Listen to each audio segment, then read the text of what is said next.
Alright everyone, welcome to the Game Design Club. For those who have not joined, my name is Spencer. Um, I am here to present what we got today. So, kind of losing my train of thought here. Maybe because I'm being recorded. But nonetheless, I'll go over what we have scheduled for today, and to what we're going to schedule our club to be organized from now on, because it's been a little loose based upon the idea that we had to go online and it kind of jumbled everything. So I'm going to show you what the structure is going to be for most of our clubs and what we are expecting from now on. It could change, could not, but I'm just seeing how it goes. So um, first thing we're going to do every start of the club, we're going to go over club updates. We're going to see what's new for the club, what's going to happen, what's going to happen for the week or for the month or et cetera, et cetera. And for today, we're going to go over the upcoming club fair and also what game we're going to work on next. So usually this is the first meeting, so we're not doing this to this meeting, but we're going to try to make it happen as well. Show what you got. We're going to present what we got, what everyone has worked on. Present it, talk about it, um, go over it, maybe get some feedback and whatnot. Try to make a big habit of that. We're going to do workshops, and not like the workshops I've been doing where they're just presentations. Workshop as in we're going to try to uh, work on something, and we're going to try to get something done per se.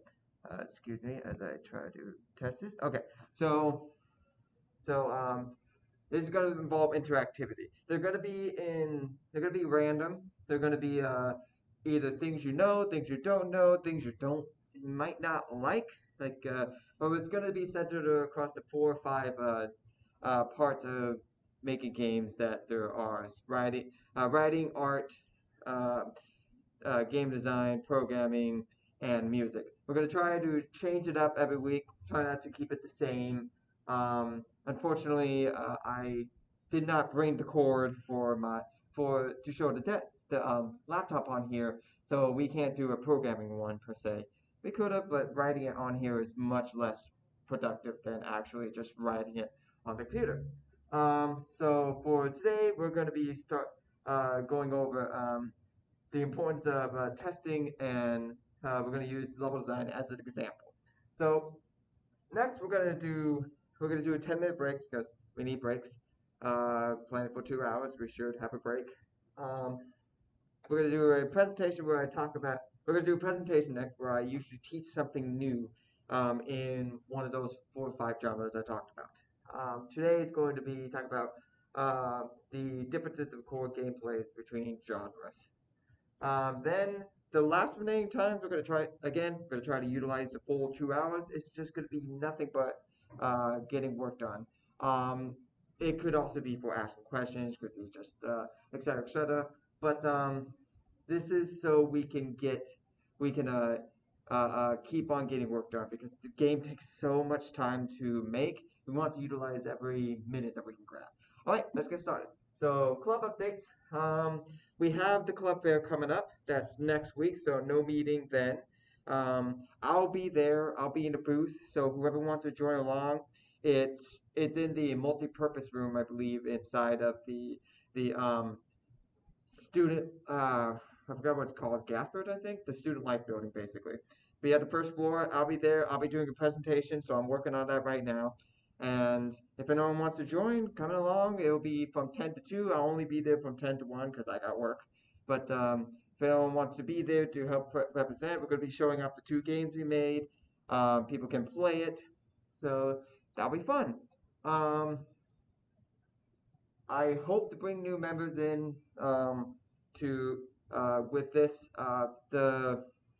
The in and out rate of the members have been a little off and on, but I think it's just because this setup is so much better in person setup than online. Online has been a bit of a struggle, but we are still trying.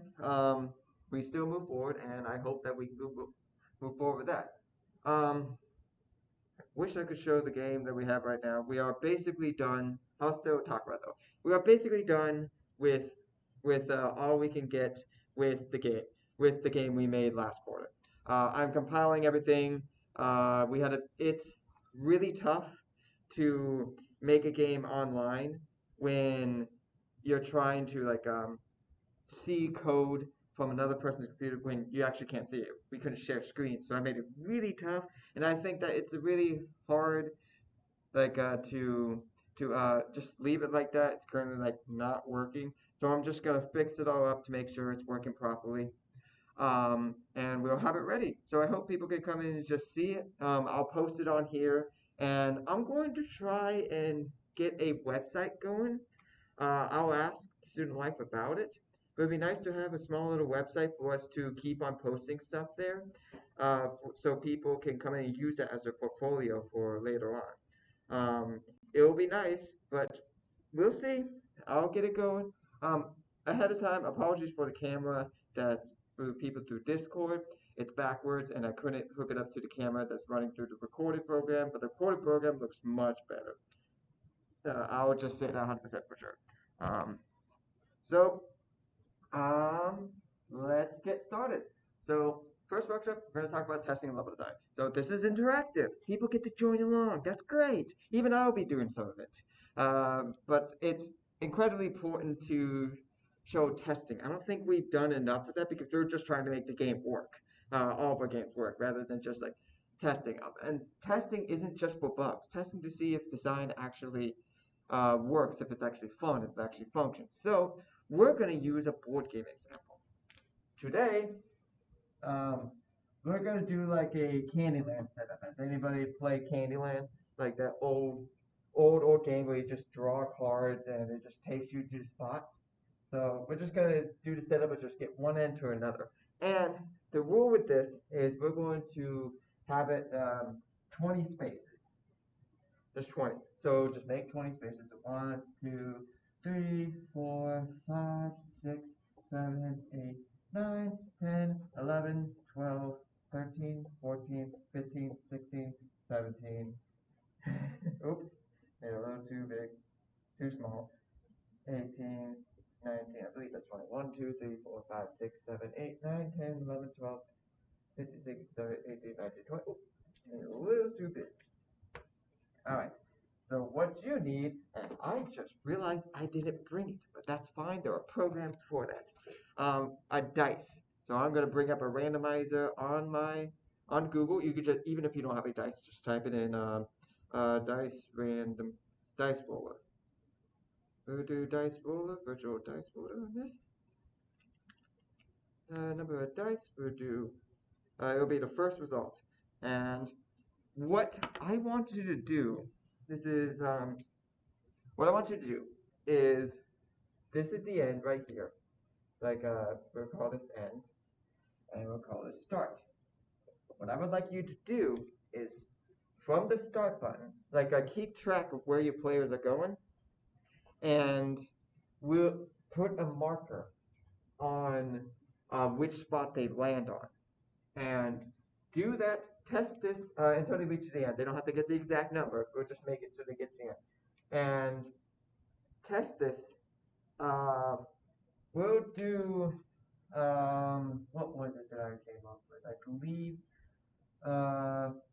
we'll just do this, I'll say 3 times.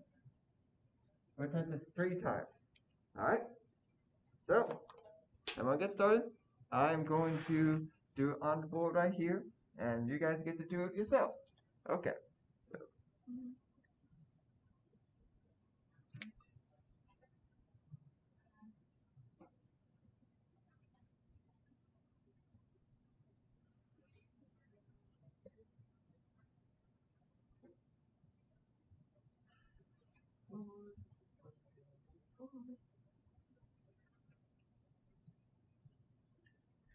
Three, 1, 2, 3. 3, 1, 2, 3. I believe that's going to be the last one for me. Oh, nope, I got a 1. That's surprising. And then, of course, the last one, they got to the end. Okay. So, also, oh, I'm sorry. I completely forgot to name one thing. One other thing, how many rolls it took. So, T rolls. Make sure to keep track of that too. So your first test, I have 1, 2, 3, 4, 5, 6, 7. 7, it took me 7 rolls. So 7. Alright. 3 up here, and then 1, trial 2. Let's see how many rolls it takes. 1.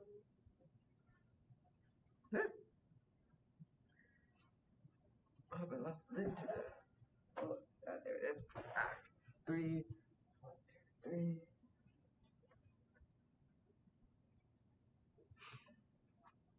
It may seem boring, but this is what testing is. So I want to make sure that to emphasize how important this is. I will get to that later.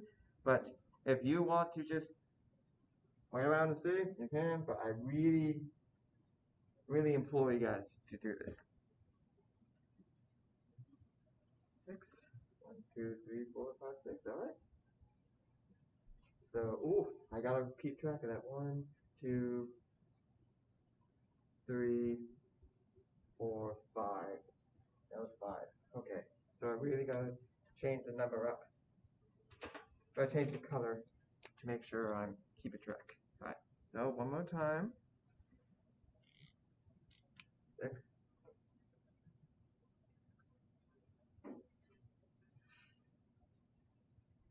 2. 2. 1, 2, 3, 4. 6. 1, 2, 3, 4, 5, 6. And then of course you got to the end. So that one was 1, 2, 3, 4, 5.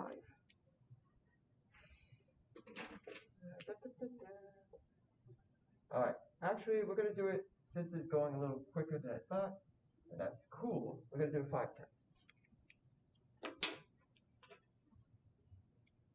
So we're gonna do green this time for me. 6. Oh, green doesn't work. Okay, red. That's fine. Even though green could be cool. Over there again. 1. I hope you're starting to see the significance of this.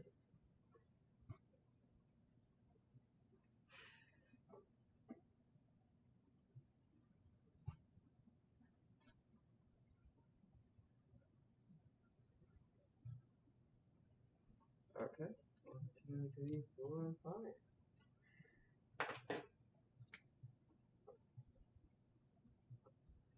And one more time. And I'm gonna get the green because I do want it to be in the car. Oh, okay. Yes, it does. Okay. So one more time. 1, 1, 2, 3, 4.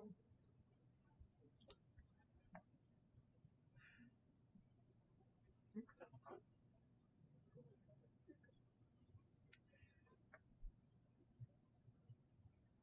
3. 1, 2, 3.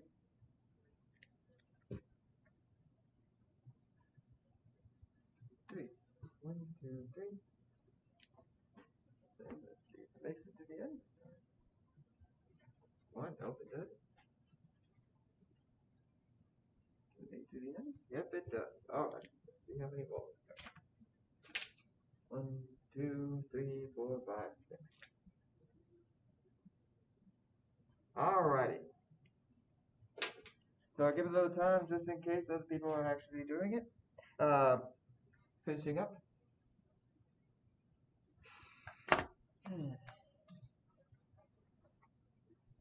Okay.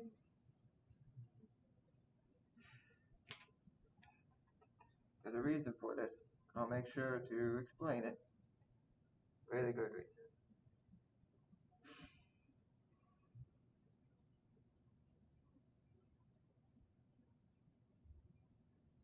Alright.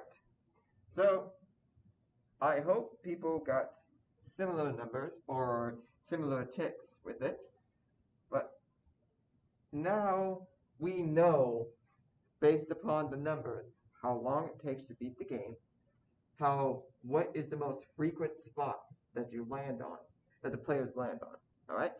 So with this knowledge, we can now start putting tokens on there, as in the spots do something. Let's just say we have 20 spots, and so we'll put five, um, 5 good and 5 bad. What does that mean? Well, they'll do a positive thing or a negative thing. And so, since we'll say that this genre is a competitive one. Now, with this, we want to put these obviously in spots that the players most land on. Do you now? What is the age group of this? We'll say this is for kids, like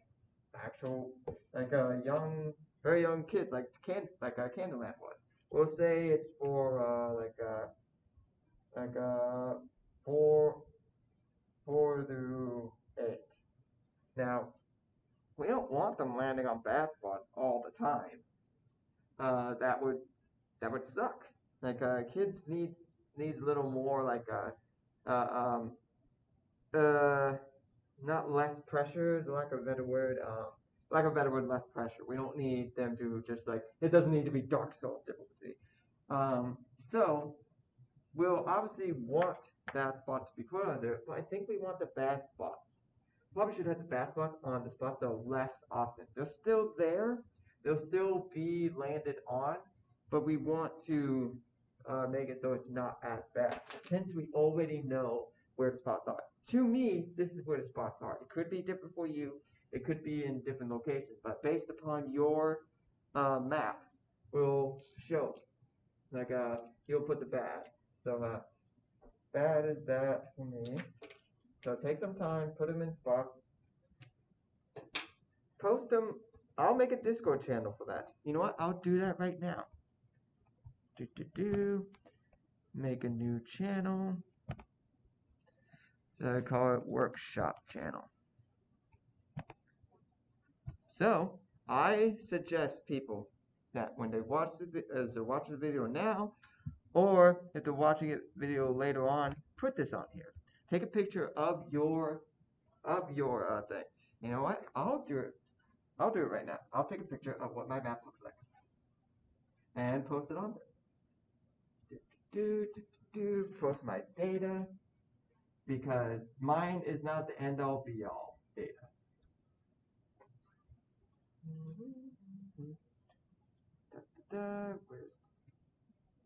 Where's Discord?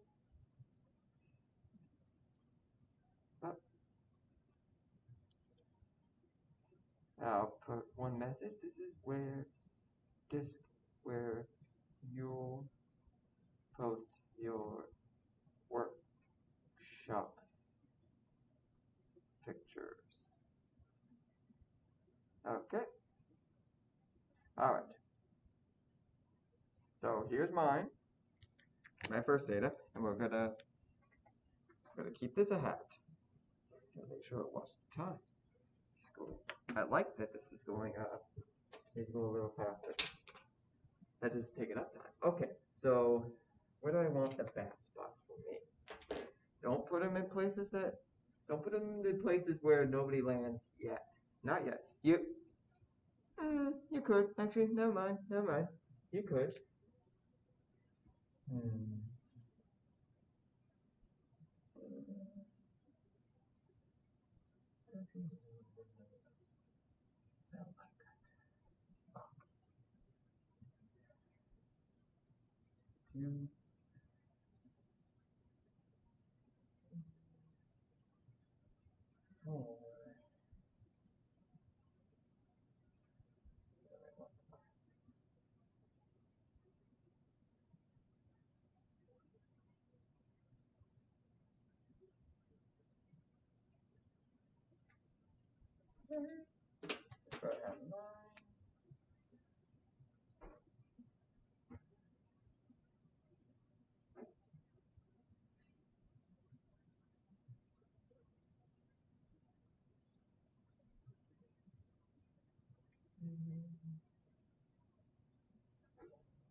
I'll give a minute for people to finish up with theirs, and I'll take a picture of mine.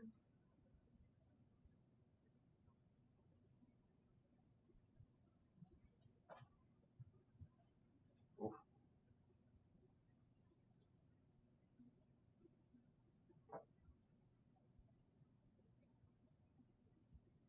There we go. All right. So the reason that we put the good spots, like as you can see, I put the bad spots in a lot of the places that I've only been there once, and or even sometimes zero, and the good spots in the places where they landed more often. Of course, I'm taking into account that the age genre, make sure that put that there, that the genre of age is 4 to 8, young kids. And we want to make sure that more of them land in good spots than bad spots. We want to make sure that, of course, it's possible, and doesn't mean it's unlikely. It happens, obviously, based upon our testing. But we want to make sure that we have, for these kids, that they have more of a good time than bad playing these. Now we're gonna add one more element, and we're gonna call this like 5 event consistency. I want consistency. So 5 events.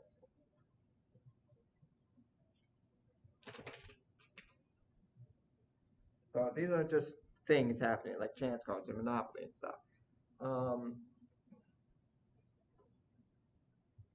That's why I left some 2 spots open to make sure. So take some time. We're gonna take another minute or so to do this.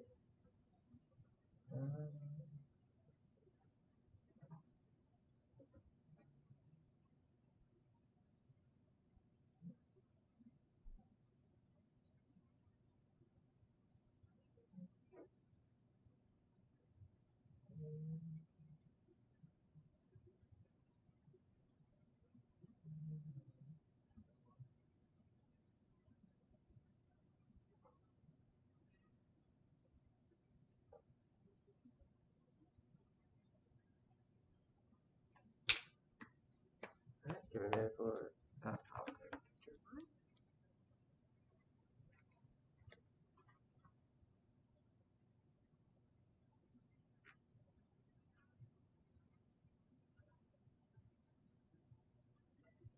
put it on the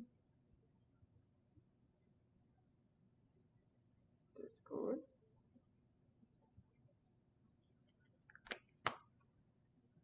Alright. So, as you can see, I decided to put it into spots. Like there's no event spot that is not inside of a place that's been landed on before in our test. My reasoning for that is that to keep the game going, we want the kids have a hard time keeping still, have a hard time keeping engaged, have a hard time keeping active, keeping just like I said, engaged. So we want not only the good things to happen to give it that little dopamine rush to be in the spots most frequent. We want things to happen also in spots that have been frequented before. I also decided to put more in the end rather than in the beginning, in the later half, because if let's just say we want our events to have like positive effects, like it changes the game or something, it can give you the bump up your knees.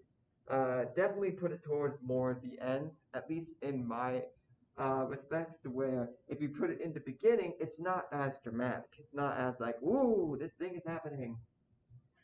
So obviously, we left most of the spots that have not been landed on empty. We don't want anything happening there. We could have something there. Let's just say we tested it more and we find out that these spots are or frequently landed on. But nonetheless, I just left the entity for the sake of our testing.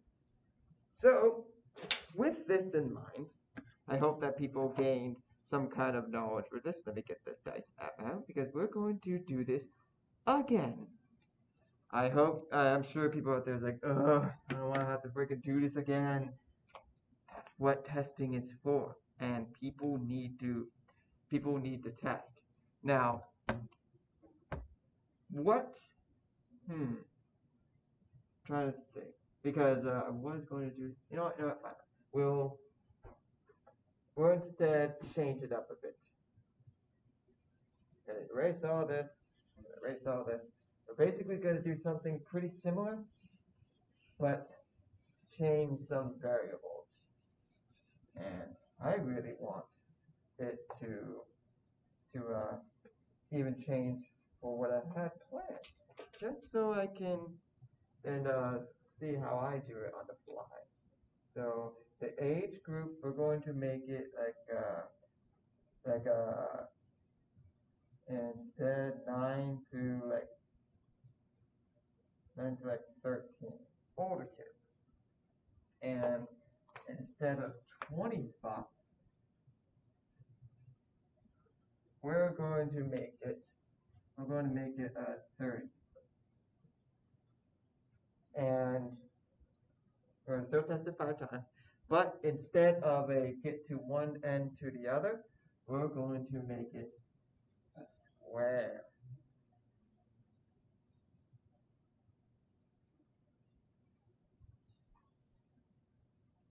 Okay, let's do 30. So 3, 4.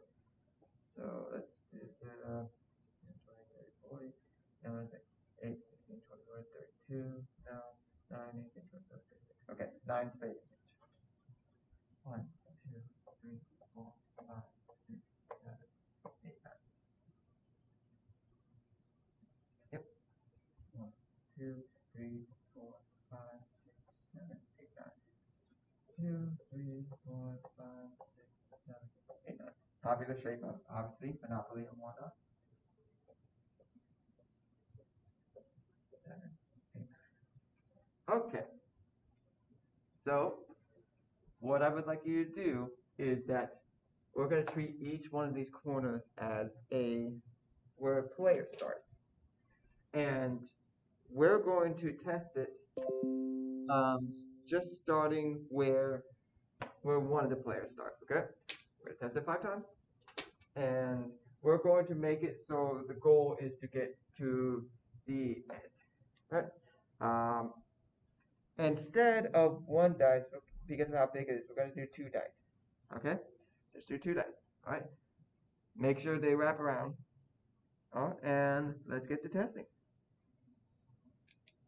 Okay? So my first one is 6. Let's roll again. 2. 1, 2.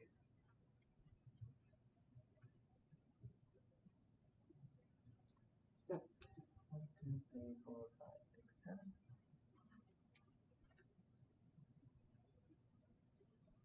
4. 1, 2, 3, 4.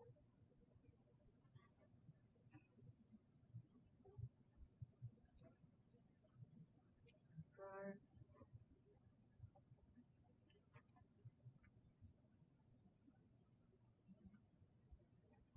6.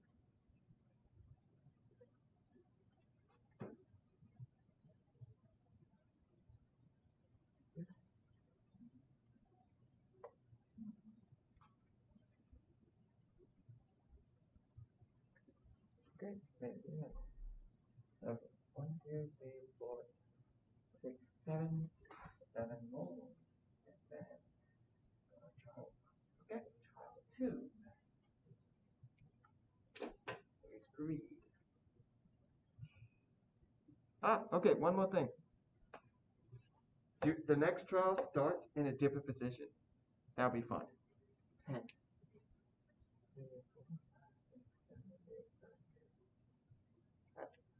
That's great. trial 1. For trial 1 started, this is for trial 2 started. Okay. Up. 7. There's some yes, 7. I know math.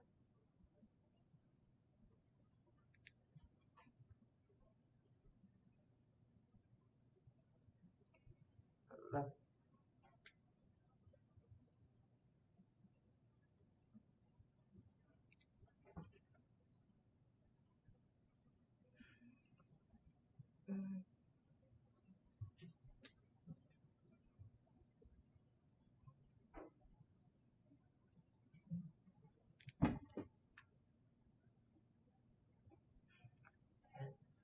They got there.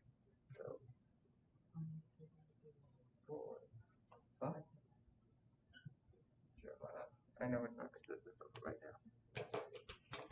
Okay, so I'm gonna start over here for it. Do it again. Keep it going, people. We can do this. No testing is grueling. 1, 2, 3, 4, 5, 6, 7.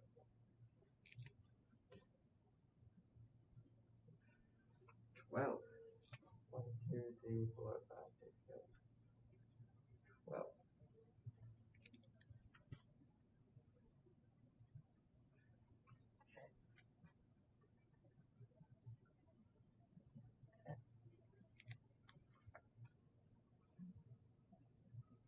7. Okay, they made it to the end.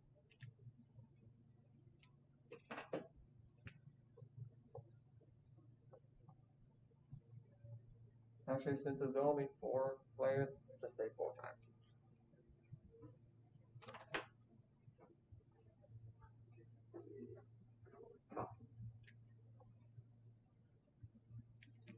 Last player. I might change something up for this. We'll find out. Because I think I want to do one more thing. 12.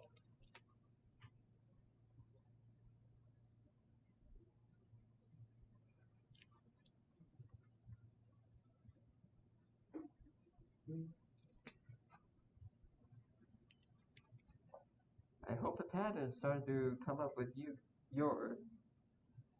So close.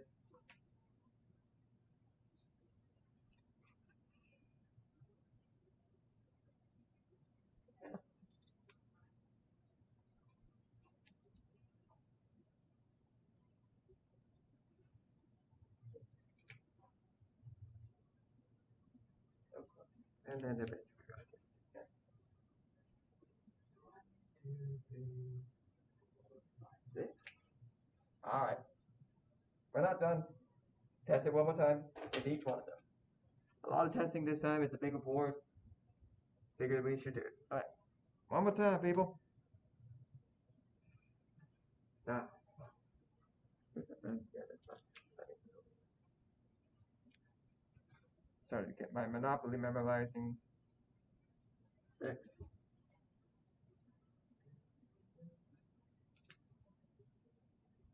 And let's,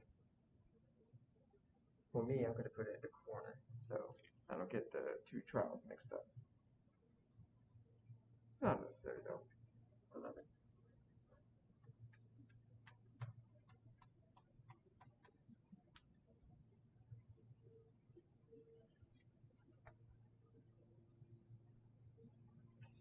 Nine.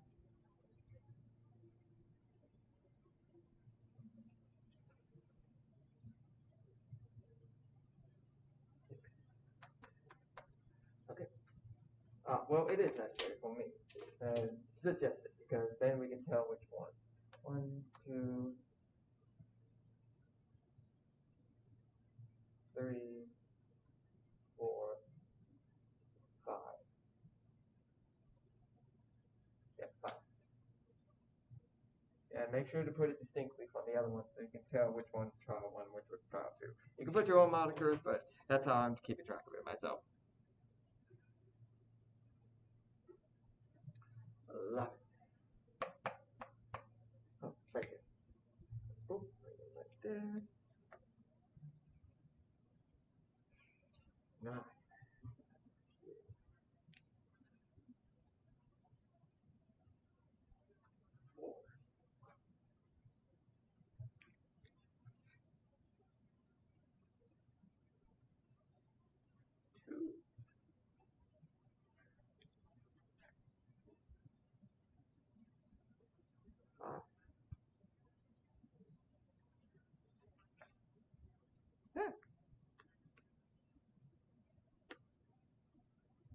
No, I accidentally put 53 dice.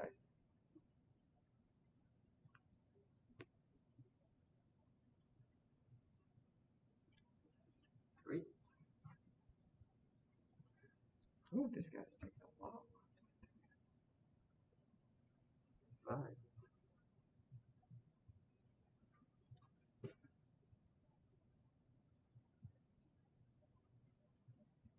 And okay, I got it here. So 1, 2, 3, 4, 5, 6, 7, 8, 9. Jeez. That's an outlier. Still gotta remember that. Alright. Almost there, almost there. 3/4 of the way there.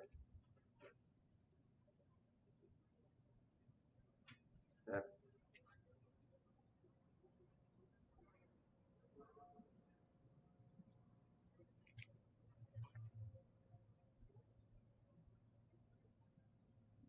8.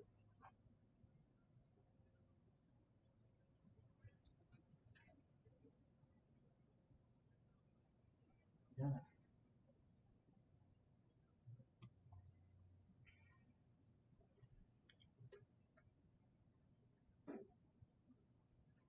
3.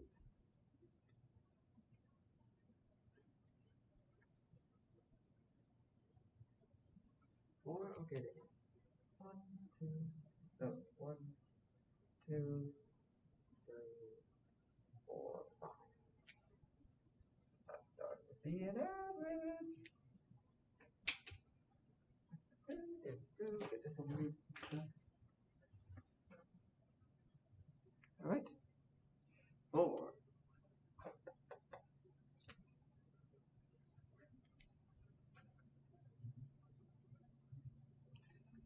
8.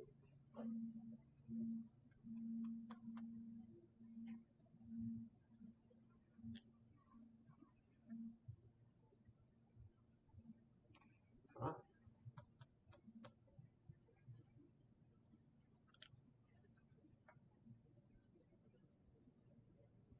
8.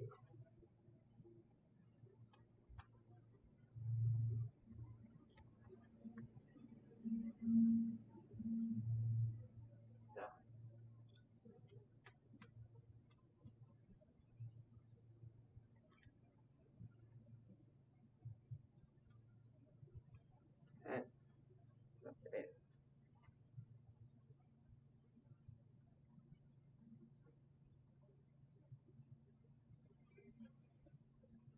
Okay, I'll give a minute for everyone else.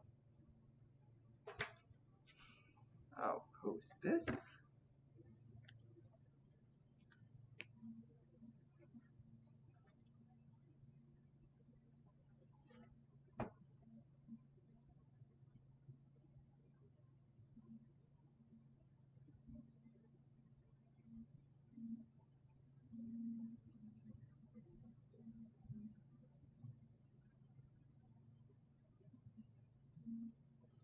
Give it a minute.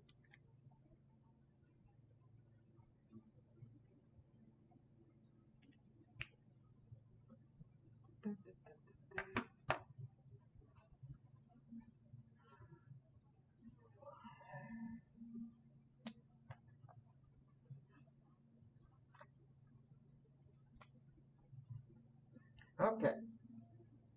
So, I hope your trials came up to somewhere around this age, somewhere around that. Seems like we got an average of 5 to finish. And it seems like we have a lot of, not only places that are most visited, but places that who places that are most visited closer to their spots. Like most frequented by where they start. Like for instance, the black one visited here a lot, the red one visited here a lot. Like based on the same trial, the green one has the green one visited similar spots. Seems like it didn't for me, but the blue one did one time. And so, what game can you think of that would be most beneficial for players to in a competition to land on each other and it to be a positive. Because we don't even have to have good spots and bad spots for this.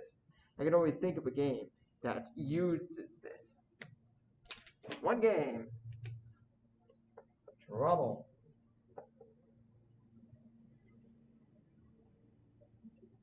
Is it trouble? There's trouble, there's something else.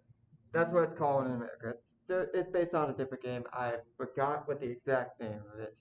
But that whole game is all about getting across the board, getting to the other side. Or sorry is a good one too. They use cards instead of a dice roll, and all those cards do something a little bit different to change it up. But this tells perfectly of where the most frequent spots are going to be based upon our board layout. We could test this to infinitum. We can change the number of spots. We can change the number of. We can make events. We can change. We can make a small number of players. We can make it so players can move different amount, like on Trouble, make different amount of the pegs to move across the board. But this testing helped us a whole lot on where these players are going to be, and it can give us a much better idea of what we want our game to do. Now, of course, in a game, you most likely are going to have the idea of what the... Oh, excuse me one sec. I must plug in my computer. I forgot to do that. But anyways, the idea, the goal of this is to check to see if the board, like I finally getting into the actual game design aspect, the level design aspect to it. This is level design. The board design for this game board is level design. It's designing what the board, okay, there we go. It's designing what the level, in this case the board, is going to look like in order, what is best the level to look like. That is the board. Is this square good for this kind of setup of tackling of the goal is to get to the end while landing on others. Is it? I don't know. That's what we tested for. And this setup seems good, but obviously if people have caught on, this is not what this board is. Like this is not what Trouble's board shape is. Trouble's board is shaped as a circle. And Sorry's is shaped as a square, but that's more of an outlier because they have other things you do with it, and the cards do something else. Because this one is for the game Monopoly. Obviously, with Monopoly, you want players to land on spots. Now, of course, you're not starting from different spots on Monopoly. You're all starting from the same spot. But if we really want to, we can just like shift counterclockwise everything and change and just pick which spots are most landed on based upon rotating all these spots. Like let's say we'll start on here, we just like rotate everything 180 degrees, and this one will be over here, these ones will be over here, blah blah blah. Do all that for all the spots and see which ones are landed on the most. However, this data is still not useless for Monopoly. What if we do want to see if here where you go, because guess which spot takes you to here? It's that one. That's the police. That's the one where you go to jail, or straight to jail. There's some spots to where it'll take you to other properties, and you can see where you go from there. We didn't keep track of it this time, but another thing to keep track of is what's the most frequent rolls. I hope you kept track in your back of your head, because 7 is the most common rule. Um, that's why most Monopoly players say that these spots are the most valuable ones because it's the ones most landed on. It's based on a number of calculations based on instead of just seven, but the most frequent rules. Um,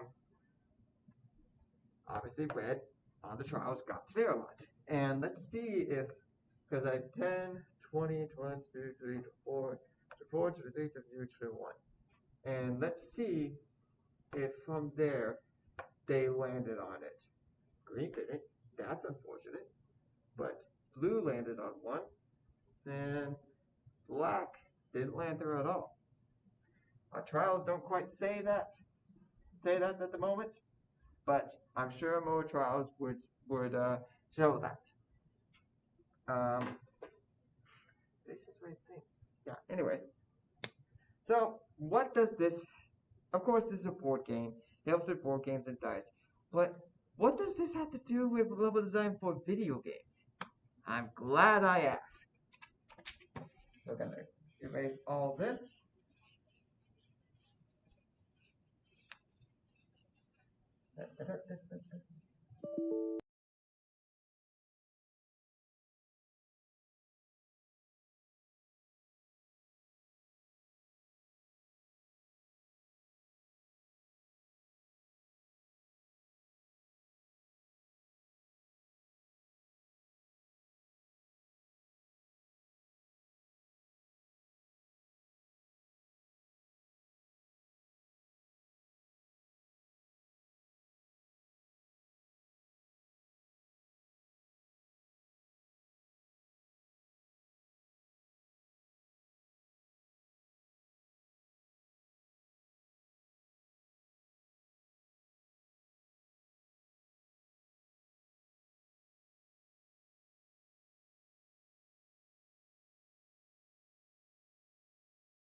Ah, it's still recording. Okay, good. So I apologize for that. I will try to edit that down. Da, da, da, da.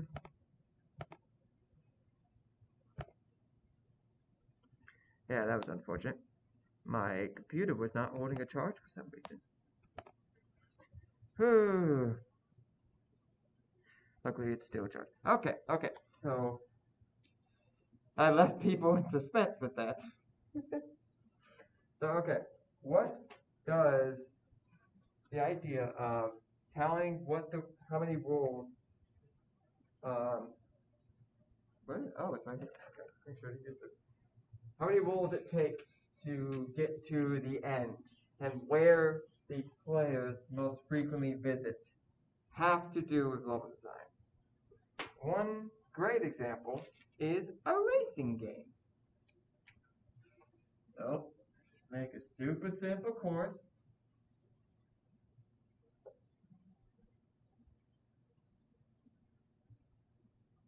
Alright. So what do you think in here would be most what information in here, just like the dice roll, would you think is most beneficial? Gotta make sure everything is okay, cool. Now, I'm thinking time. How long it takes to complete the course. And we could do different trials of that.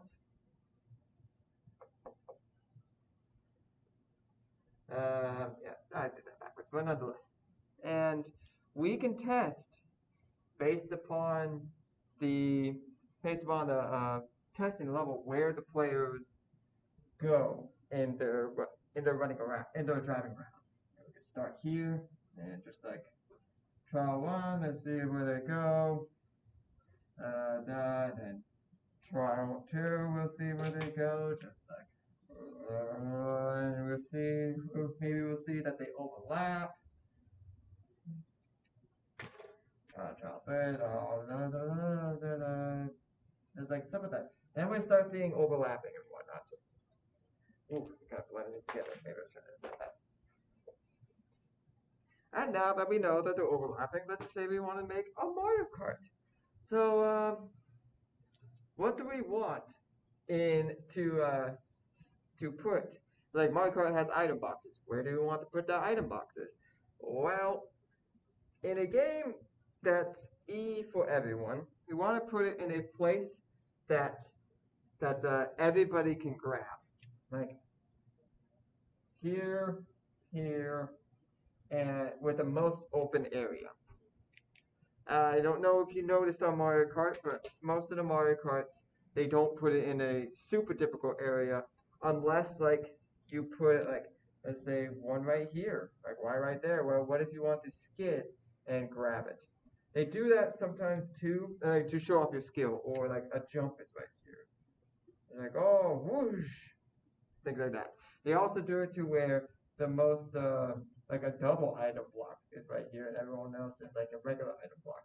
To make it so it's, to have some swerve to it, to make it so you have to have a little more skill to like get it across. This is a simple level. Mario Kart has much more difficult level, but where the player goes and how much time it takes to complete the course is very important to show what if this level design, if this course is good enough.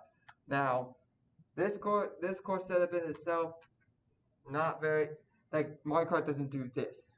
Most of the time, Mario Kart does this. In their first levels.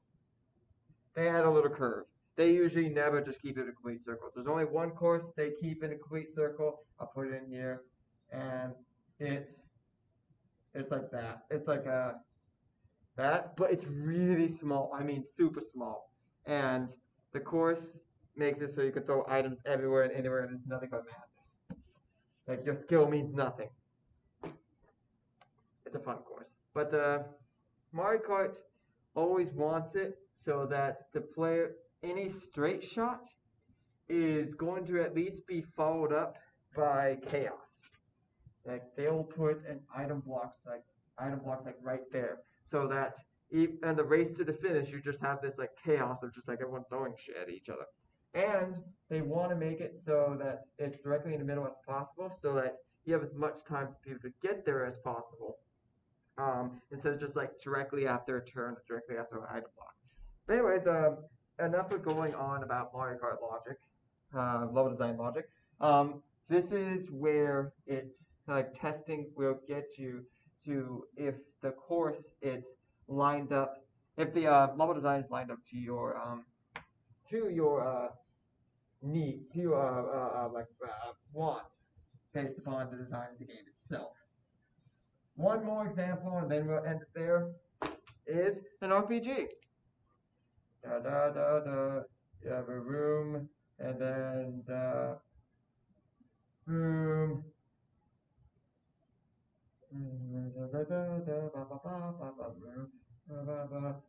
Room, and then this is like a super simple dungeon. Now, how long does it take you to get to one point or another? It's super straightforward. Like you'll want to see how long it takes. Now, based upon like how strong the bosses here, you'll have like the battles design, the game designers for like the battles and experience point balancing will do their own thing and say, hey, we want you to be at level like 5 to get here, and you start at on average at a level like a 2 2 to 3, and so based upon how long it takes to get there, then you can like let's just say like 30 seconds to just dash through here. Now, you mess with the randomization to make it so of the random encounters to make it to where you'll get enough experience based on this to get here.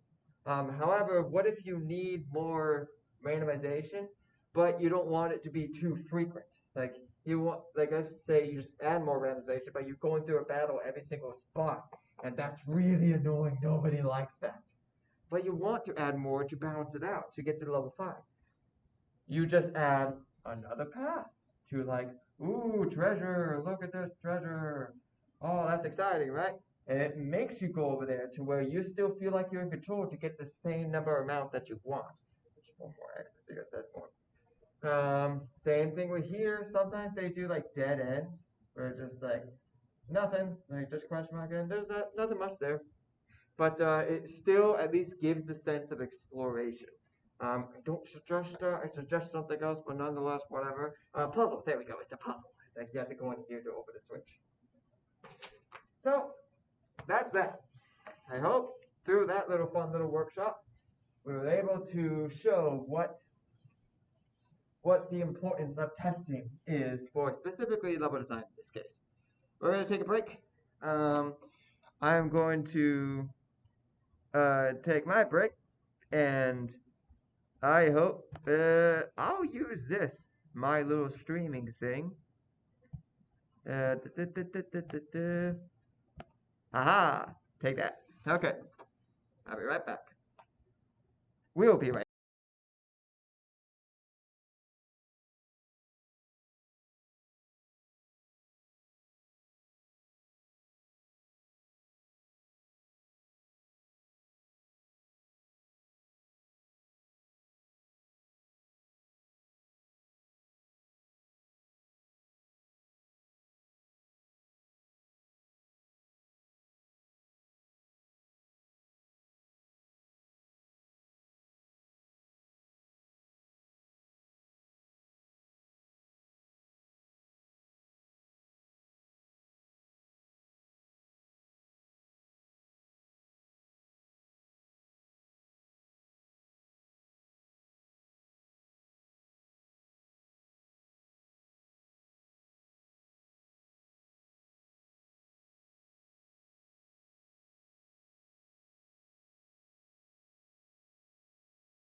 Alright, I actually don't remember if that was 10 minutes or not. Next time I'll present the time of when it starts. Okay, so we're gonna do a little presentation. I'm going to talk about different core gameplays of different genres and some of their problems. I thought about this and when I was making a game, not last night. Was it last night? Nah, a couple nights ago, somewhere around that range. But anyways, there's a problem with specifically Japanese RPGs. I was thinking of. Okay, so turn-based Japanese RPGs like Final Fantasy and stuff like that. So what tends to be a problem is okay. So you have the core gameplay where you have the menu right here. You have the heroes right here, and then you have the enemies right here. Of course, this is really old style, this setup, but it's basically set up the same way. And your goal is to, like, you have the goals, like the core gameplays is defeat enemies. So, so HP is less than when you go to 0, and then don't die. So your HP is greater than equal to 0, and you do defeat enemy by healing, or defeat enemies by attacking. And attack could be like physical, magical, etc. And then you don't die by like healing, and then we'll do buffs. Because there is defense, but who uses defense in turn-based RPGs? Okay. So this theme seems pretty straightforward. And what tends to happen with this is that at the beginning of one game, like one dungeon, you're let's say you're at level 5, and this guy takes like 3 hits to kill, and then like this guy takes like 2 hits to kill. As you level up, this guy will take like you'll go to level 8. Like that's the balance for the boss and whatnot. Okay, you have to get to level 8, and then this takes 1 hit to kill, and this takes 1 hit to kill. And then you have like the big bad boss. Oh, he takes like depending on which level you're on. Let's say the level balance is like level 6 to 8. This guy can take like from 10 hits to 8 hits. Now, and we'll also say for the enemies and boss, enemies can kill you in like 2 hits, and then to go down to like 4 hits instead, and then the boss can kill you. No, not that. 5 to 7, and the boss is like 3 to 4. I actually should have done that. So that's kind of how it's set up in a sense, to where for your healing you got to make sure that they can hit me, and like of course it's all based on bigger numbers, but that's basically the pattern where they'll hit you, and you have a certain number of hits. You got to get a certain number of hits on them based on like your attacks and whatnot. And what tends to be the problem, what tends to be the pattern with this, and I will. Should I take a picture? Okay. Should I take a picture now? Whatnot. Okay, what tends to be a problem is this. Based upon that, what we had down there, the difficulty scale doesn't look like what it should. So time as in how far you are in the game, and then difficulty. What it should look like is this like ramp where it's just like whoop. As you get to the end, it gets really difficult, and you have to do more, and it's just this like it's really testing of your skills and whatnot. Like you have to by the end, you're just like, oh, this boss, you gotta really use everything you got, everything you learned. No, that's not what happens. What tends to happen is that actually we shouldn't. Okay, okay, let me go backwards. This is the wrong XY value.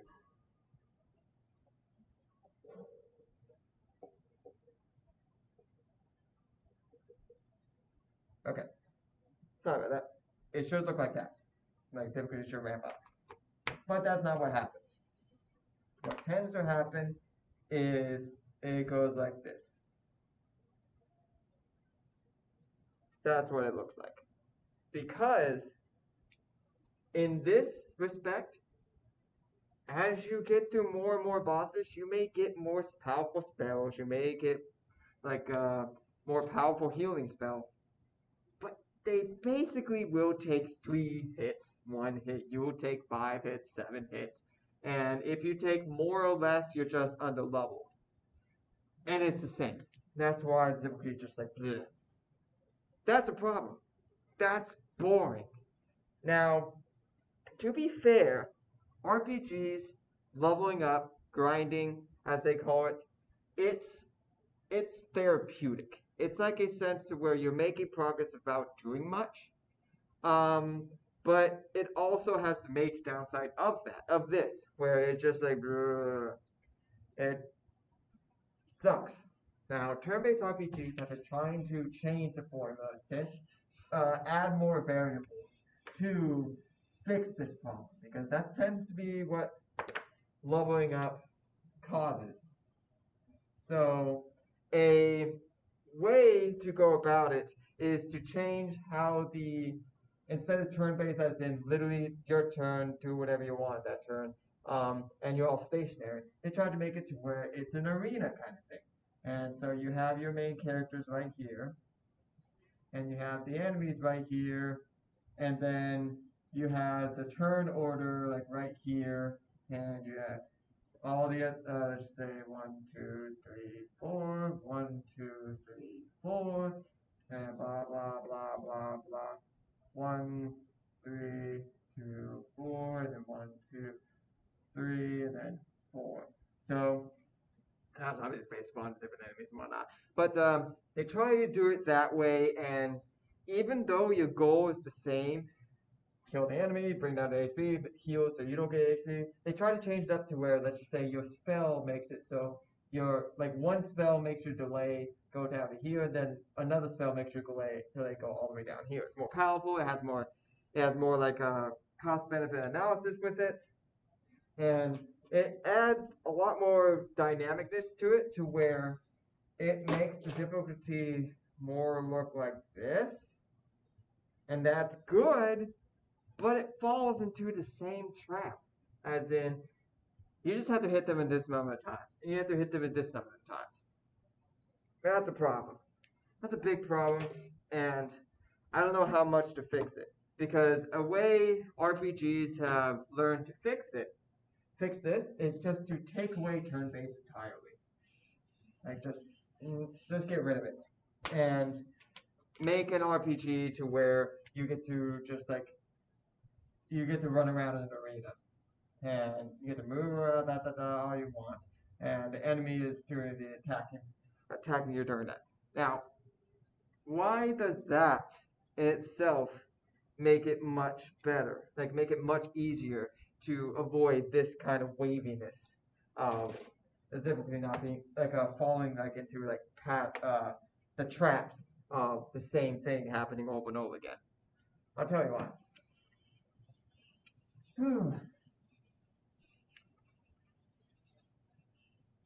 And we'll use a platform as an example. Super Mario World. Super Mario World has it to where well, Super Mario. We'll just use Super Mario, and for the sake of it, we'll make it 2D. So you have Mario right here, and Mario can only do a few things, just like how on the RPG example, just how I talked about in core gameplays. You want to make it do very few, like a very few but very strong cores. So Mario's core is get to the end and oh, what was it? Hold on. Get to the end. Um, you get to the end by jumping, jump, run, and like you have what's stopping you from getting to the end.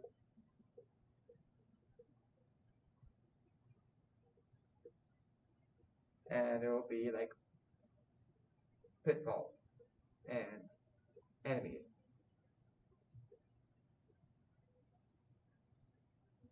I believe that's it. There might be one more. I'm just forgetting it at the moment. So you have those very basic ones, and you can do two things with this, like how to change it up, how to make it to where the core, uh, the the gameplay has that, like has that ramp where it just goes up as you play. Well, a common, very common thing that they try to do is in the core that is in your control, don't like it never quite changes. It never like it very rarely does do you get something new with it. You just master this. Master this very like tight, solid, um, never changing core. So that they never change because what you can do with this is is that here like we'll put this level design. I want to put this because a lot of what they do change is these things. They change that a whole lot. So in the first level, you have in a Mario game, you usually have like a long. I'm gonna make Mario smaller so it can seem bigger. Like a long stretch to where there's no pitfalls, and then, ooh, one little pitfall. And then first level you have like a Goomba. Oh no! And then the strongest enemy on there is probably like a Koopa. Ooh, not too difficult. But let's just say you get to like world, I think it's like world 5 on Super Mario Brothers, where instead your little stretch of safety is not that big.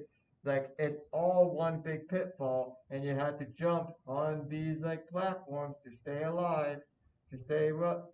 And then this is like a rising platform, and it just keeps on going like that. With like maybe one has a Goomba on it, and then it just keeps on going like that. You did not like the whole game did not change Mario's core gameplay at all. Like you still jump the same, you still run the same, and but by the time you get to World 5, you should be experienced enough to get through this level. What changed, obviously, is the level itself. Like they used the level to make it so much more different. Um, so when you're designing a game, you want to make sure to try not to change this as much as possible. And that's how they usually would do it. In an action game, like an action RPGs, they would like we'll actually use Dark Souls as an example. In this case, I'm going to use Elden Ring. I haven't played it yet. I've seen multiple playthroughs, and same thing with Dark Souls and Bloodborne. Um, so I get the idea of what they're coming across. So what they do is that your character. Oh, we're gonna make it much smaller because no way you're as big as the enemies. That's a boss.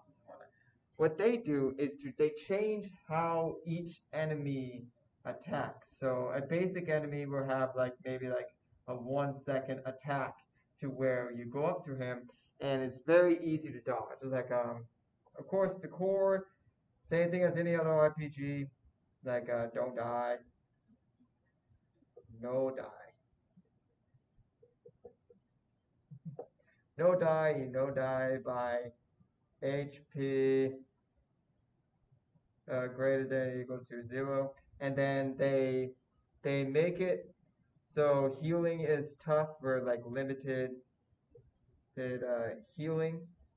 So that's how they also differ. Oh, I'll talk about it later, but I want to show like some positives for some RPGs that actually helped fix those problems. So limited healing is a really good thing to do because it makes it so have you don't have infinite healing. You're not always in this easy struggle of just okay, I just need to keep it up at this much HP. And then 2, kill enemy, and then it's like HP less than equal to 0. This one is so in this case, and also like those are the goals, and you can also you could do it by like dodging. It's mostly dodging. In any kind of Souls games, it's mostly dodging. Um, so with an action game, you have a much easier time learning to just dodge and do the basic things like attacking and recognizing patterns of like enemies very early on. This has a 1 second attack, and you can learn based upon his movement and whatnot. It's like if he's going like brrr, like obviously he's gonna attack. But then you have like a big bad boss who has a much swifter one who is just like but because you learned in these smaller guys, they're based upon their like you have to watch them. You learned by fighting a bunch of them before you get to this guy. Even if you're like super high level, it takes a lot of hits to kill a boss. Even regular enemies sometimes it takes a lot of hits. Like leveling doesn't do that much good, and that's a good thing in my respect because um, leveling up, uh, it's a bit of a tricky thing for me because although people hate it, thinking that it's a easy way to defeat enemies in an RPG. I think it's also good to because like you could say the same thing for like getting items and crafting and whatnot. You're still putting work. Yes, it gets easier as you go, but that's just like anything in life. You kill enough enemies, you get enough positive things to make it easier to do this. You're literally getting experience by just killing a bunch of enemies. Is that cheating? What is it like? Is it sacrilege to only kill 20 enemies before you get to the boss? Or then instead of killing like 40, so you're much better at the game? Is that sacrilege? Is that cheating? No, that's a philosophical thing. But it's odd, but I think it's good to still control the leveling up just so you can get like as in like design it to where you get to the boss and you get like peak experience, but it's still um, I think the main point of it should be just teaching the gameplay, um, the main core gameplay rather than just numbers on an numbers. You gotta make sure to make it so this is top one. Anyways, I hope I'm not rambling a little too much because I do want to get to examples of good turn-based RPGs to where they use this kind of like remember when I talked about limited healing? Uh, there is a couple RPGs examples. I'll name actually I'll have to do just one because this is turn-based. But nonetheless, there is an example to where regular turn-based RPG, you have this guy and then a boss right here. They kind of do the same thing. It seems like the same, but with the same exact goals. But they have and even fall into like pitfalls of just like MP and whatnot, to where it's really easy to love to get it back.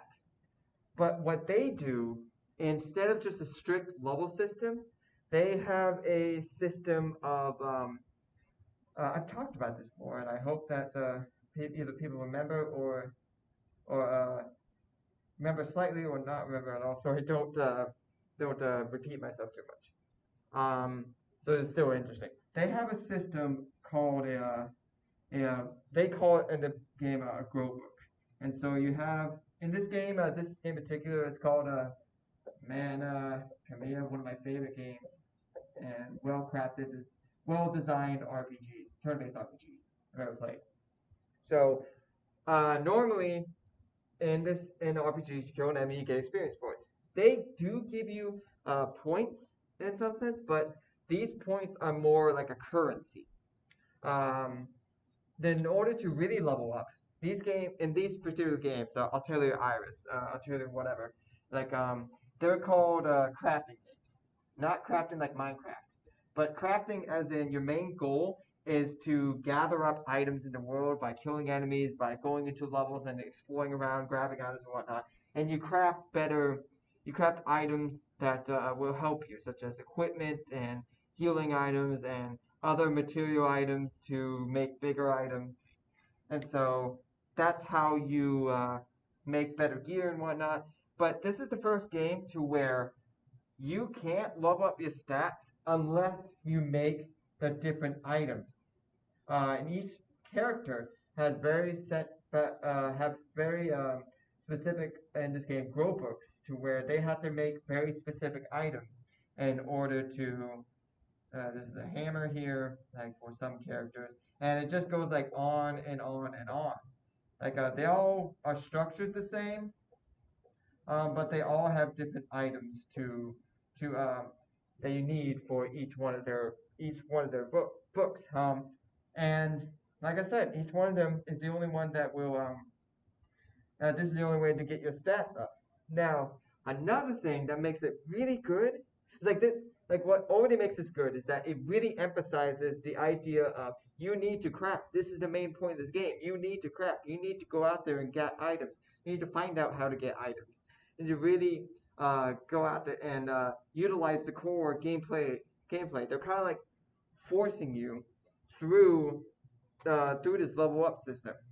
Another good thing about this system is that uh, by the time you get to like boss one, you can only be so powerful. It's like uh, they have like a line to where in the story you can only get to a certain portion because you can only make so many things. And I think that's perfect. I think that's wonderful to put a cap on that because it adds like three different levels of difficulty to this boss. Like diff, let's just say one. Difficulty one is like a little to no craft. And what I mean by craft is building this up.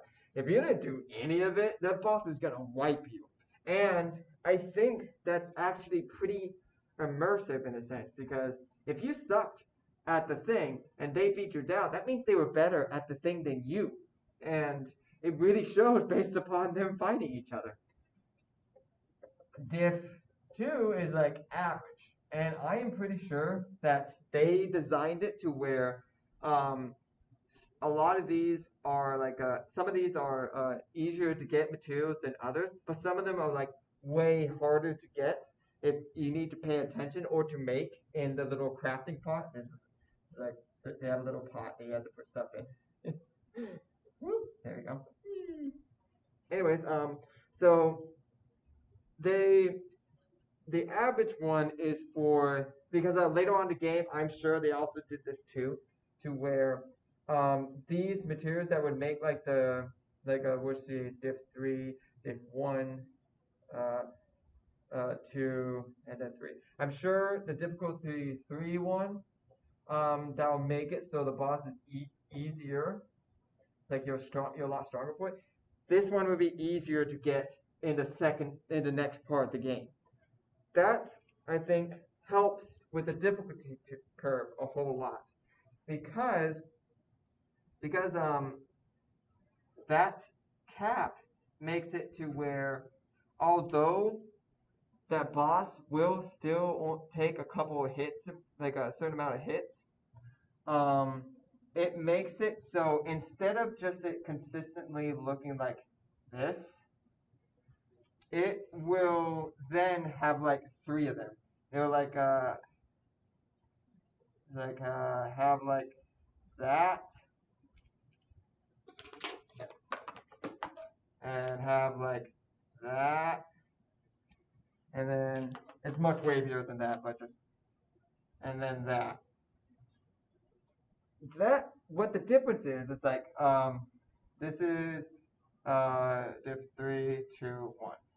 What this will show, like what this does to help with it a whole lot, to help with this the problem of this is that you kind of choose instead of just like grinding for grinding's sake, just to buff up the or like just playing like just playing instead of just like the usual to where you're just following the story and whatnot, wherever the story takes you, and there's not much like you have to deliberately choose to stand behind and grind. The story itself forces like you get to kind of choose whether you want to based upon what you learn through the game, you get to choose which like difficulty you want. Do you want it to be like based on your performance? It's a performance kind of difficulty curve instead of just like the natural curve of a turn-based RPG. I think that's wonderful. I think RPGs, JRPGs can learn from that, and yeah, this kind of became a tangent about Japanese RPGs, mostly because they're one of my favorites, so I do talk about them a lot. But it's to show also that the core gameplays that the player controls should be something that is that barely changes, that so that the player can master them, so that the difficulty is to what is what the enemy what they have to encounter, the enemies themselves. The enemies should be uh, the enemies should change. The enemies should do a lot more. The obstacles, that is. That should be the one that ever changes, so that when you are doing your core gameplays, they are what's the word? Um, you can kind of like puzzle solve yourself of what the reaction should be. Um, yeah. So I hope that was useful. If you have any questions, please just put them in the in the Discord. Um, I hope this was utilizing. So now we have time to just extra time, and we're gonna utilize this time uh, to work on things. Now, of course, we don't have quite a game to work on at the moment, so what do? I got some practice things for you. So for people with programming who want to practice programming, um, I suggest just take this time to just like um, write write code. And what I mean by write code, just like repeated write code so you can memorize it. So whoever has Unity wants to learn programming, make sure you get Unity. Open it up on Unity. Open up the Visual Studio's code or just Visual Studios, and just write try to write variables, try to write functions, and try to write like a special lines such as instantiate. And wanna that how you spell it? I think that's how you spell it. So so you can get it easier. So you're gonna memorize it so you don't have to keep on looking back at your code. I still do with some things like one line of thing I'm trying to remember. Like it took me a while, but like making temp game objects, and not just temp game objects, but like also find the finding code. Um, like to write it, it would be game object that's capitalized, object space temp um, equals game object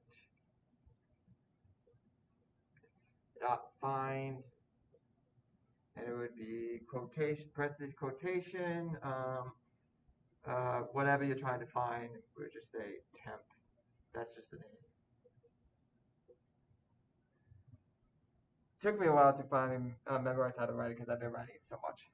So that's it for you if you want to learn coding. For anyone that's designing, game design that is, game design, I suggest making like a, I was gonna say dungeon maps, but instead, just make make it easier. Actually, we've been using a lot. Let's say Mario levels. Try to make a bunch of Mario levels from Super Mario Brothers. Like they do have the game the Super Mario Maker. Like people utilize I think that's great to test Mario levels. But I want you to like if you don't have the game or if you can't get it somehow, just like watch videos of it and try to make a level based upon that. Based upon just the core aspects of running and jumping and the enemies like pitfalls, Goombas. Like I can just come up with something right now. So let's just say we have like a world 2 level to where you have pitfall and maybe like a pitfall and pitfall and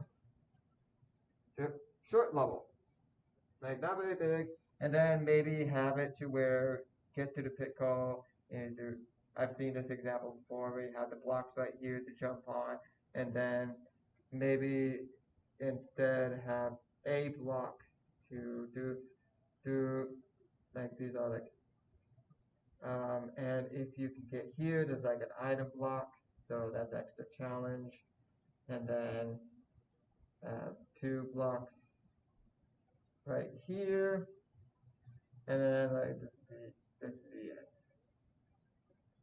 So like my reasoning is that so Mario go jump and then put a little Goomba right here so they can jump on the Goomba, so that makes it fun.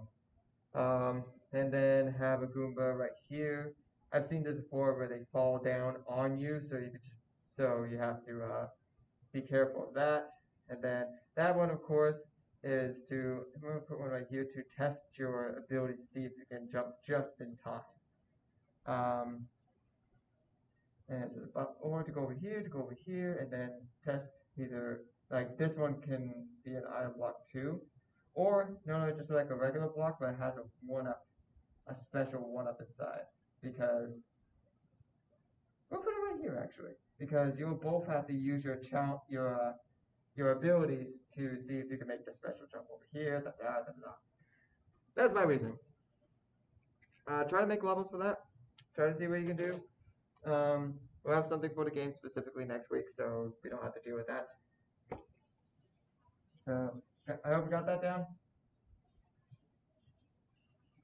because we have to move on to the other ones. So art specifically, make we'll go ahead and draw like concept art. Actually, no. We haven't talked about concept art yet, so I won't make you do that. You want to practice drawing? Just do 5 to 10 minute practice drawings and of an animal. And that literally means grab a picture of an animal and just draw it. So literally get a drawing, like if something drawn, it can even be on notebook paper. It doesn't really matter because you're just practicing drawing. And in this case, I'll get a picture of for myself for reference. I'll put it on here. And I could try to draw it by myself, but I'd rather actually use a reference and use that as an example. Like a picture of a cat, have this, and just like start quickly drawing it. In my respects, and just do the basic shape, and just like take another shape underneath that, and then a basic shape for the ears, and just like slowly just get the other shape. Da, da, let's put that. The top of the eye seems to be like right there. The bottom of the eye seems to be a little bit below the nose line. Then like just whoop, whoop, whoop, whoop.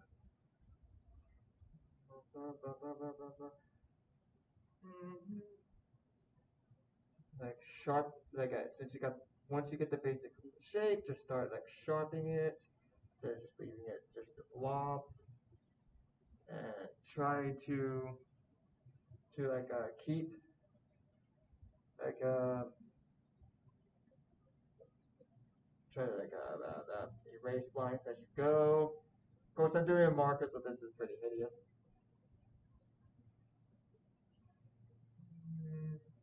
And as I go, just erase some lines, and then I can start like putting like jittering it a bit to get like the fur texture.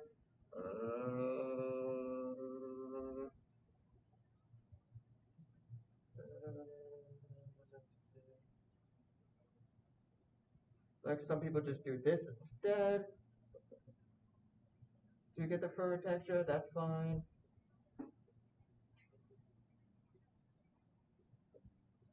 That's all furry.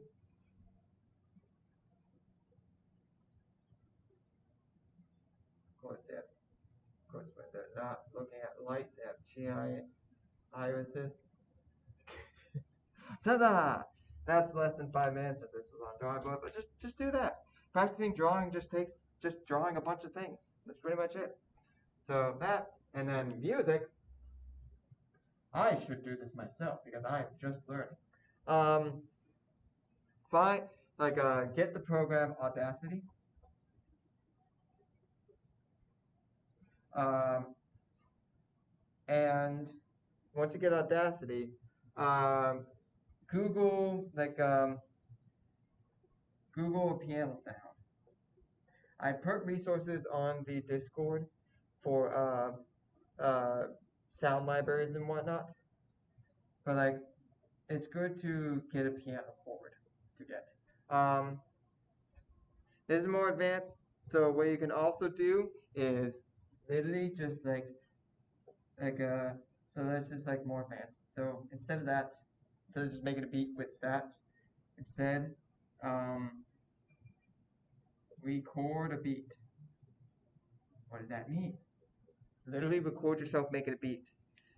Here, I can do it. I was thinking of a song for Forest Theme, where it's just like, I would just record myself. It's just like. There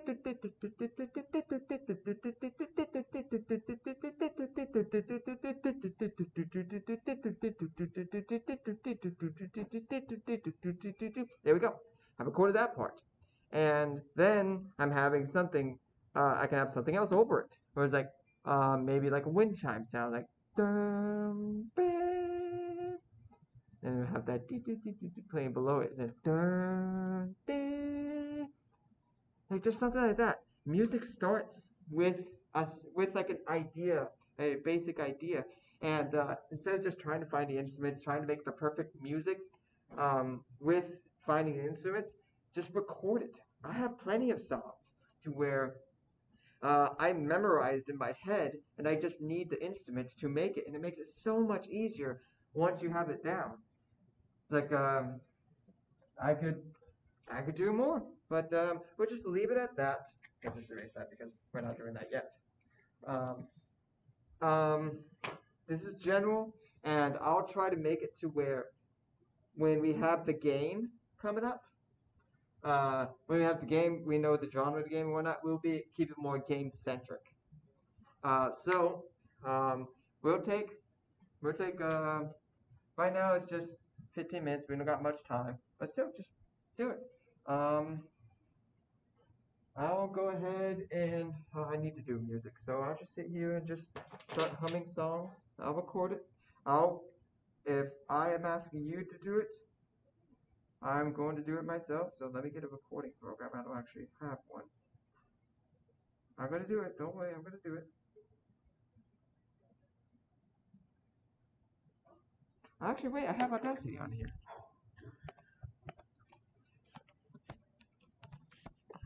Ooh, I gotta download it. That's fine. I'll grab it.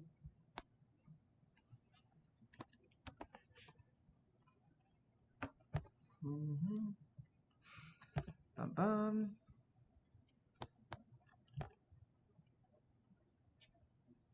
Oh, no, I don't want that. Da, da, da.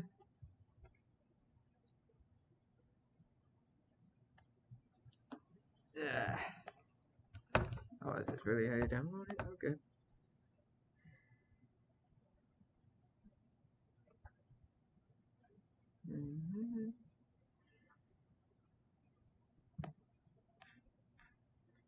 Is that really how you download it? Been a while since I downloaded Audacity.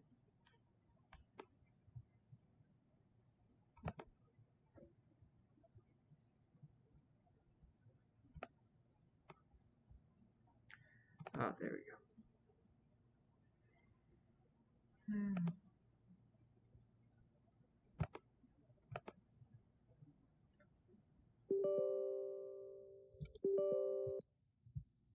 Oops. Don't worry, I'm gonna do it. I'm gonna do it. Just need to download Audacity. Like, it will make it better for me. But if you have a recording program on your computer, it's fine.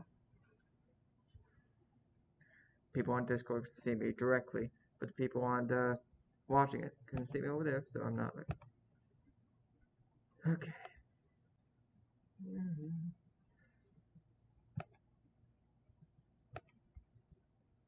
Alright, so I have that. Let me do it.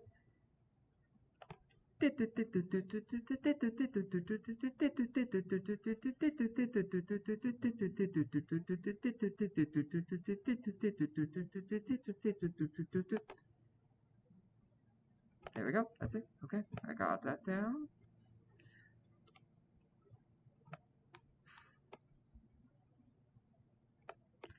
Got that down. Let me play.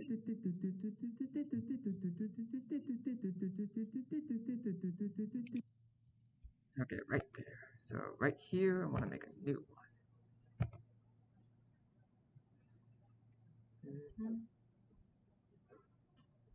Oh.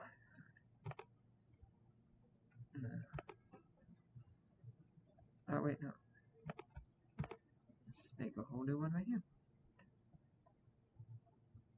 Dun, dun,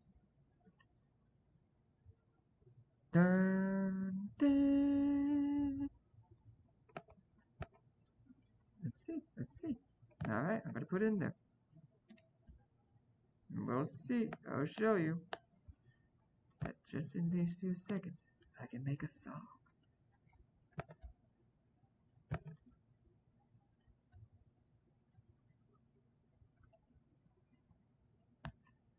You guys can't hear it. Oh, wait. I was gonna put it at the end. Okay, this is gonna be good.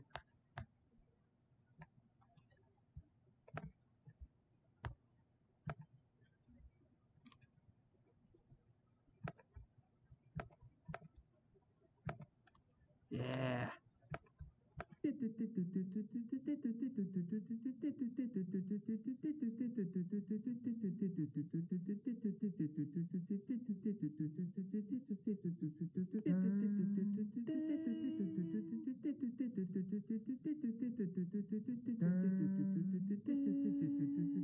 It's a little off. That's fine, that's fine.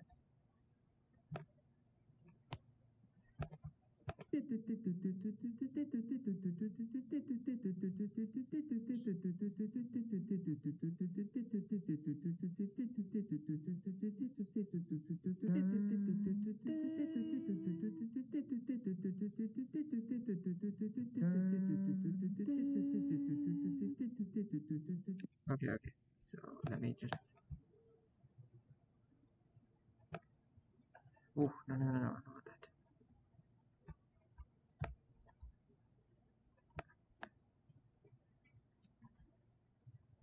No, it was so close.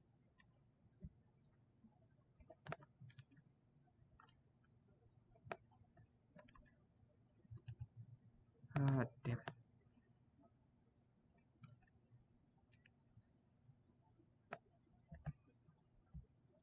Okay. Oh, okay. No, no, I got it. Okay. So move that there, and then move this.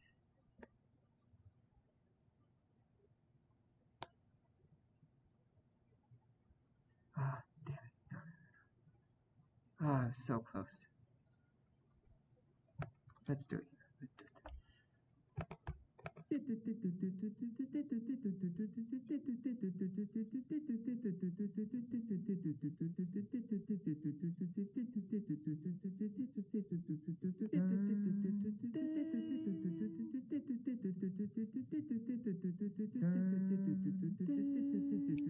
That's fine. That was actually pretty close.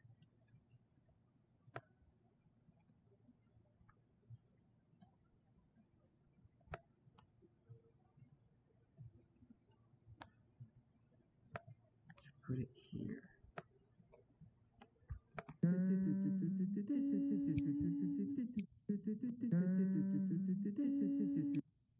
Okay. Get in there. Get in there. I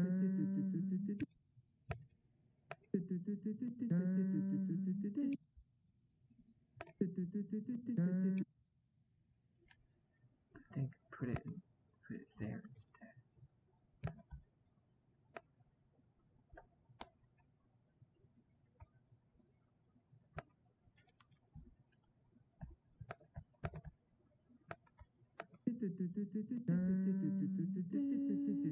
Yeah, I think I did it. I think I did it, guys. I think I did it.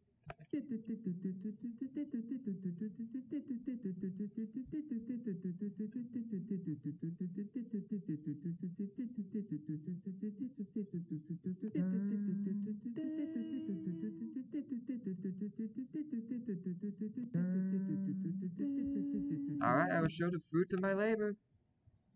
I said I was going to show you guys. I'll show you guys in these few minutes. Got something done.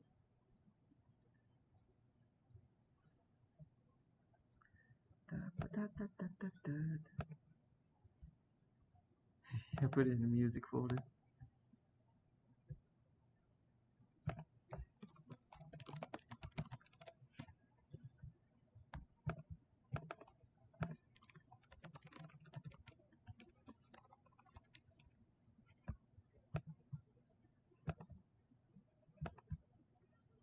Like, I really want to show with this the good thing about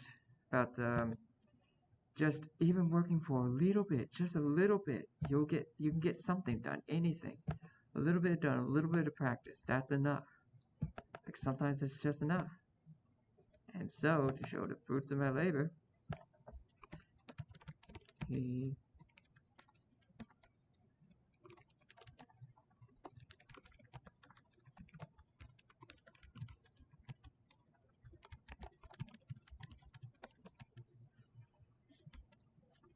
about like 5 minutes.